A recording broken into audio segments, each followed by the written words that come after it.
Troisième partie de Regard croisé et cette fois-ci nous allons parler santé. Togo, l'unique cas de coronavirus ou bien Covid-19 sous contrôle, c'est une interrogation qui demeure. David, vous avez suivi tout comme les autres Togolais la semaine dernière le chef du gouvernement comme ministre Lanclassou qui était face aux professionnels des médias avec le ministre de la Santé pour annoncer, d'aucuns disent en pompe, cette affaire-là.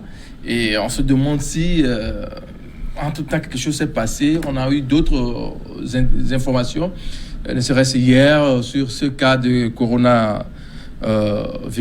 Concrètement, qu'est-ce qui se passe dans cette affaire au Togo où il y a tellement de tohu-bohu autour de l'information? Ouais. Déjà, sur la sortie du Premier ministre, moi je voulais le féliciter pour ça. Il avait eu envie de faire comme ses autres collègues des autres pays qui ont pris la question du coronavirus à cœur et qui se sont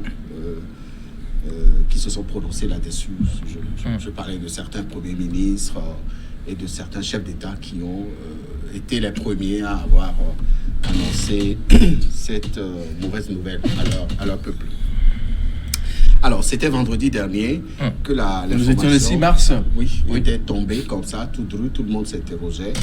La question du virus, du coronavirus aujourd'hui est présente dans toutes les conversations. Aujourd'hui, le monde entier prend la tête dans les mains et s'interroge sur ce qui va véritablement se passer. C'est vrai que l'information a été rendue publique par le Premier ministre, ce qui veut dire que le coronavirus est arrivé au Togo par le truchement d'une personne, d'une dame qui aurait séjourné en Europe, etc. Donc ça a été officiellement annoncé par le Premier ministre. Je ne me trompe pas. Non, c'est ta façon de dire. Et il y a quand même le coronavirus est arrivé au Togo. On dit depuis l'apparition de l'épidémie au coronavirus, le Togo s'est préparé, il fait face en prenant notamment des mesures de surveillance active à ses frontières. Ainsi, une dame reçue en consultation présentait des signes évoquant une grippe au coronavirus, à savoir une fièvre, un mal de gorge et des maux de tête. Les prélèvements effectués et analysés au laboratoire national de référence le 5 mars 2020 ont révélé un résultat positif au coronavirus. Voilà. Donc, c'est ce que je disais. L'annonce a été faite par le chef du gouvernement, c'est bien. Et vous avez vu tout de suite la psychose qui s'est emparée de la population. Lorsque l'annonce a été faite, tout de suite, il y a une psychose un peu partout. C'est devenu le sujet de discussion dans les ménages, dans les foyers, dans les services, etc. Heureusement que l'assurance a été donnée par le gouvernement, comme quoi la dame a été mise en quarantaine et que les traitements sont en train d'être faits. On en était là lorsque, subitement, on nous annonce que les tests qui ont été faits sur cette dame, qui ont été positifs, qui ont été officiellement annoncés par le Premier ministre, se retrouvent être négatifs. Et donc, la dame n'est pas atteinte du coronavirus. C'est vrai qu'elle a développé des symptômes qui... Alors, c'est un peu ça l'interrogation qu'on se demande. Est-ce que le Togo est atteint aussi de ce coronavirus? Oui, le Premier ministre l'avait annoncé, mais aujourd'hui, non, l'inquiétude paraît être levée. Donc, pour chuter, pour finir mon intervention, il faut quand même reconnaître que le Togo est le premier pays au monde, ou le seul pays au monde en tout cas, où le coronavirus a été annoncé comme étant présent sur notre terre et qui est revenu dire ce n'est plus le coronavirus, c'est les symptômes. Les autres pays qui ont été atteints par ce virus aujourd'hui, je ne pense pas qu'il y ait eu un pays, la France, l'Italie, la Chine, ces pays qu'on cite, je ne pense pas qu'il y ait un pays qui a dit oui, on a un compatriote qui est atteint, mais il n'est pas atteint. Est-ce que c'est le langage qui a été véhiculé? Je crois que c'est de façon expéditive que mon confrère est en train de voir le problème. Vous savez, la question du coronavirus, on l'avait même traité, je crois, c'était l'autre mardi ici sur ce plateau, et on s'est dit que c'est un mal qui fait peur à tout le monde. Parce que le pays dans lequel le mal s'est développé, et il y a beaucoup de vies humaines qui sont parties. Je vous ai parlé de la Chine. Je vous ai parlé de la Chine. Donc ça veut dire que si un cas comme ça s'annonce quelque part, eh bien c'est la panique. Parce que personne ne voudrait qu'une épidémie comme celle-là, nous avons vu ce que le mal du Libéria, j'allais donc annoncer l'Ebola. Nous avons tous vu comment ça a fait courir tout le monde. Bon, personne n'aimerait que ce mal vienne chez lui. Et donc, comme le gouvernement l'avait dit, le gouvernement, entendant donc qu'il y a un mal qui sévit, a pris toutes les dispositions à toutes les frontières, à l'aéroport et autres et autres. Donc, quand le cas là s'est produit, eh bien, comme tu viens de le dire, le gouvernement en a parlé.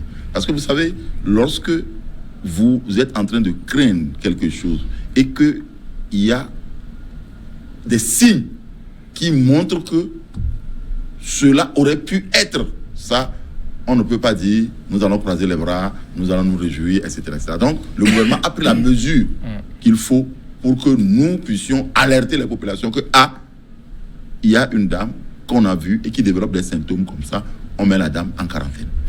Bon. Le communiqué qui est revenu après dit que la santé de la dame n'est plus préoccupante que mise en quarantaine avec tout ce que la dame a visité. Eux, ils sont toujours donc en train d'être suivis pour voir s'ils ne vont pas développer. Mais que la dame elle-même, le cas... 4 personnes au Togo et 10 au Bénin, à Bomé-Calavi, selon les informations. Et même au Bénin, ça a été annoncé par le ministère de la Santé, qu'il y a une Togolaise qui a traversé la frontière et qui avait donc des signes qui montrent le coronavirus. C'est-à-dire que en matière de santé et en matière d'épidémie, il ne faut pas blaguer avec. Si vous observez quelque chose qui s'apparente à un mal qui va décimer toute une population, il faut courir rapidement. Heureusement pour nous que le mal n'a pas évolué et ça n'a pas pu arriver au niveau où il y a l'alerte doit être au maximum. On se réjouit. Mais nous dire que le gouvernement dit que le mal est venu. Et le gouvernement dit que le mal n'est pas venu. Je dis c'est une interprétation. On a vu un médecin colonel hier sur la chaîne nationale qui a cette information. Dans le communiqué, pour compléter en moins d'une minute, l'interrogation, l'inquiétude se situe au niveau du premier communiqué du gouvernement. Le gouvernement dit avoir fait faire des tests, des contrôles sanitaires. Et également, il y a une note de notification d'épidémie au Covid-19 au Togo qui a été adressée par le ministre de la Santé à Madame la représentante résidente de l'OMS au Togo. Et que ces tests ont été positifs sur la dame. Oui. Ça veut dire que la dame, elle a fait comment on appelle ça quand vous allez des examens. Oui. Et donc, les docteurs ou les médecins ont fait le test. Et non, le premier communiqué du... Sur les symptômes qu'on est en train de voir, je ne refuse pas. Moi, je ne parle pas de symptômes. Je parle du communiqué du gouvernement. Oui. Le gouvernement dit les examens ont été faits sur la dame et les examens ont été positifs. Positif, c'est dans le communiqué. C'est pas moi qui le dis. Des cas similaires ont été vus dans d'autres pays, au Sénégal par exemple. Maintenant, quelques jours après, le gouvernement revient pour dire la dame n'était pas positive, en fait. Non. Elle est négative. Quelle est l'information fiable que devait véhiculer, donner aux téléspectateurs? Non, il me semble qu'il y a un problème. Oui, il y a un problème de terminologie avec David. Dans le premier communiqué, la dame présentait un test positif, n'est-ce pas? Mais dans le deuxième communiqué, repris travaillé par nos confrères de Togo Breaking News. Regardez, écoutez bien ce que je dis. On dit le gouvernement togolais a déclaré mardi c'était hier, qu'aucun autre cas de la maladie de l'épidémie de coronavirus n'est plus enregistré au Togo. Même l'état clinique de la dame testée positive est satisfaisant. Est satisfaisant. Et puis le malade. Et on poursuit. Selon communiqué lui sur la télévision nationale, une réunion de crise a été présidée dimanche par le chef de l'État. Et il ressort de cette réunion que l'état clinique de la dame de 42 ans qu'on annonçait atteinte du coronavirus est satisfaisant. Ça veut dire la dame est toujours atteinte du coronavirus, mais son état n'est plus préoccupant. Voilà. Et maintenant, on cite le communiqué. Elle est exempte de fièvre, c'est-à-dire on parle de la dame, elle est exempte de fièvre et ne souffre à ce jour d'aucun symptôme ayant motivé son hospitalisation. Vous imaginez, donc ça veut dire que la dame, en fait, elle est toujours, elle est positive, mais tout ça là, c'est un peu scientifique et technique pour les téléspectateurs qui nous suivent actuellement.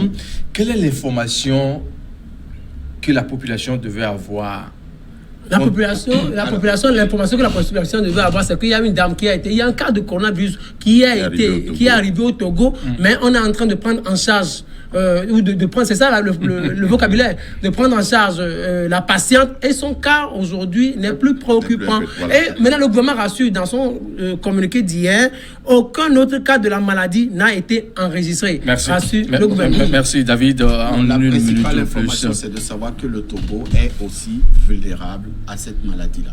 Et qu'il y a un cas qui est là, qu'on dise que le cas de la dame, la situation de la dame est... C'est quel français? N'est plus préoccupante. N'est plus préoccupant. Est-ce satisfaisant aujourd'hui? Quelle fois que sa situation soit préoccupante ou pas préoccupante, l'État a l'obligation de protéger les citoyens contre ce virus. C'est ce que les autres pays ont fait, que la vérité soit dite et que le gouvernement arrête à un moment de mettre du flou dans l'esprit des Togolais.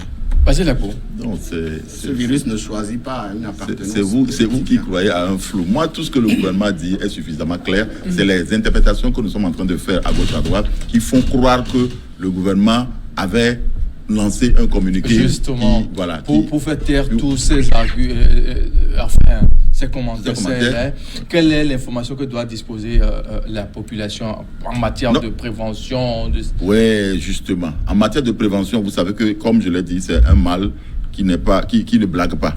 Et donc, en matière de prévention, il y a eu un certain nombre de dispositions qu'il faut prendre. Il faut régulièrement se laver les mains. Et lorsque vous voulez éternuer, il faut pouvoir avoir un mouchoir dans lequel il faut éternuer. Si vous n'avez pas de mouchoir, il faut donc faire le geste là, pour ne pas divulguer peut-être l'éternuement que vous avez.